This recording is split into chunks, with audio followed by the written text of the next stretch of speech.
Hello दोस्तों, स्वागत है आपका अपने चैनल मस्त स्टडी सपोर्ट में।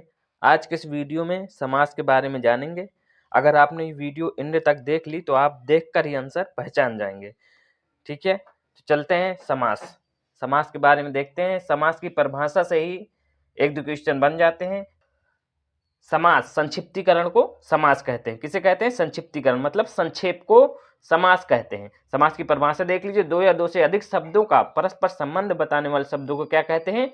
समास कहते हैं। अगर यही वर्ण आ जाए तो संधि बन जाता है वो। ठीक है, समास के कितने भेद होते हैं? समास के 6 भेद होते हैं। एक क्वेश्चन बन जाता है, समास का विलोम क्या होता है? समास का विलोम क्या होता है? व्यास। ठीक है, अब समास के कितने भेद होते हैं? समास के 6 भेद होते हैं। कौन कौन से? द्वंद्व समास, द्विगु समास, तत्पुरुष समास, कर्मधारय समास, अव्ययीभाव समास और बहुब्रीहि समास। ठीक है, अब देखते हैं द्वंद्व समास।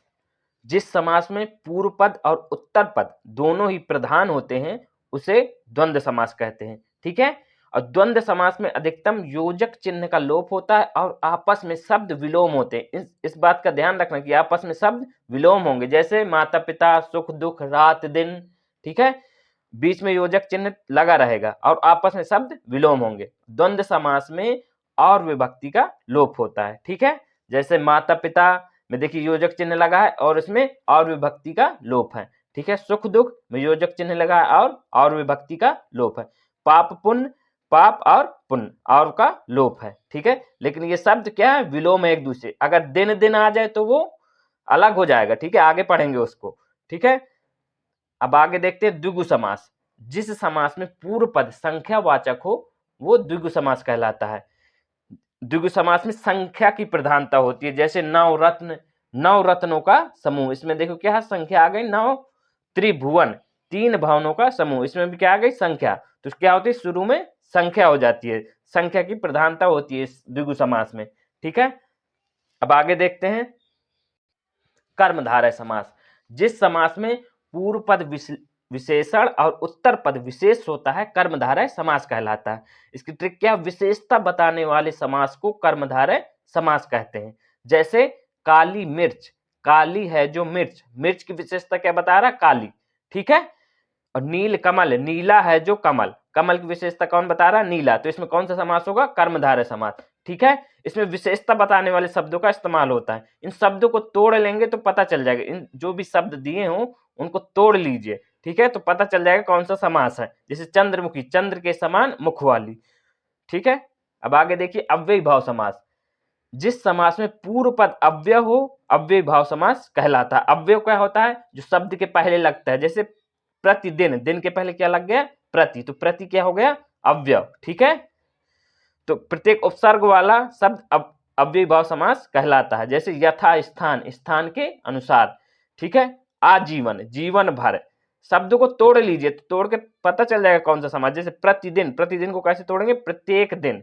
ठीक है, तो प्रति अव्यय है ना, तो अव्ययीभाव समास हो गया ये प्रतिदिन। ठीक है, अब जिसमें देख लीजिए रात रात। अब ये देखिए योजक चिन्ह का प्रयोग हो गया ना, द्विगु समास होगा वैसे, लेकिन नहीं, एक ही शब्द है ना। अगर विलोम होता रात दिन तो द्विगु समास होता। अगर एक ही शब्द है, जैसे रात रात, योजक चिन्ह है तो अव्ययीभाव समास होगा। दिन दिन योजक चिन्ह है तो अव्ययीभाव समास होगा। अगर रात दिन होता तो द्विगु समास हो जाता। ठीक है, अब आगे देखते हैं बहुब्रीहि समास। ऐसा समास जिसका कोई भी पद प्रधान नहीं होता, इसमें तीसरे अर्थ का बोध होता है। ठीक है, इस समास में कोई भी पद प्रधान नहीं होता है। ठीक है, जैसे दशानन, 10 मुख वाला अर्थात रावण, इसमें तीसरे अर्थ का बोध होता है। ठीक है, तो वो बहुब्रीहि समास होता है। जैसे नीलकंठ, नीला कंठ है जिनका अर्थात शिव जी। ठीक है, तो इसमें कौन सा समास होगा? बहुब्रीहि। जो तीसरे अर्थ का बोध करा है वो कौन सा समास होता है? बहुब्रीहि समास। जैसे लंबोदर, लंबा उदर है जिनका अर्थात गणेश जी। ठीक है, लंबोदर किसको बोलते हैं? गणेश जी को। ठीक है, अब आगे देख लीजिए तत्पुरुष समास। जिस समास में पूर्व पद गौण तथा उत्तर पद प्रधान हो तो उसे तत्पुरुष समास कहते हैं।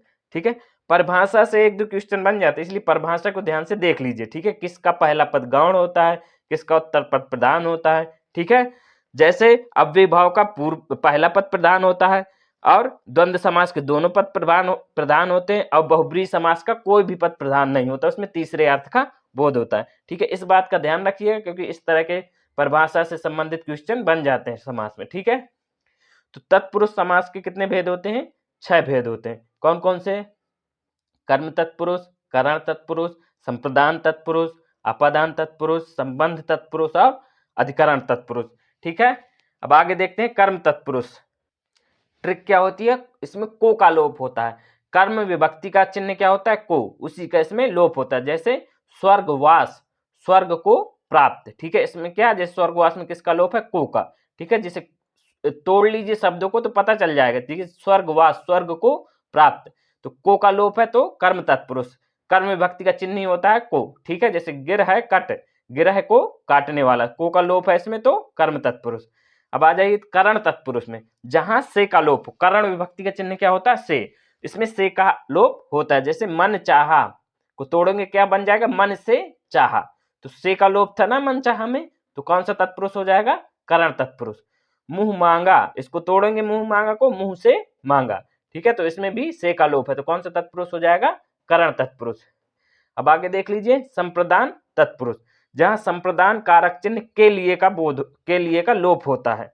संप्रदान तत्पुरुष का चिन्ह क्या होता है? के लिए। ठीक है, जैसे रसोई घर, इसको तोड़ेंगे तो रसोई के लिए घर, तो के लिए किसका चिन्ह होता है? संप्रदान का, तो इसमें कौन सा तत्पुरुष होगा? संप्रदान तत्पुरुष।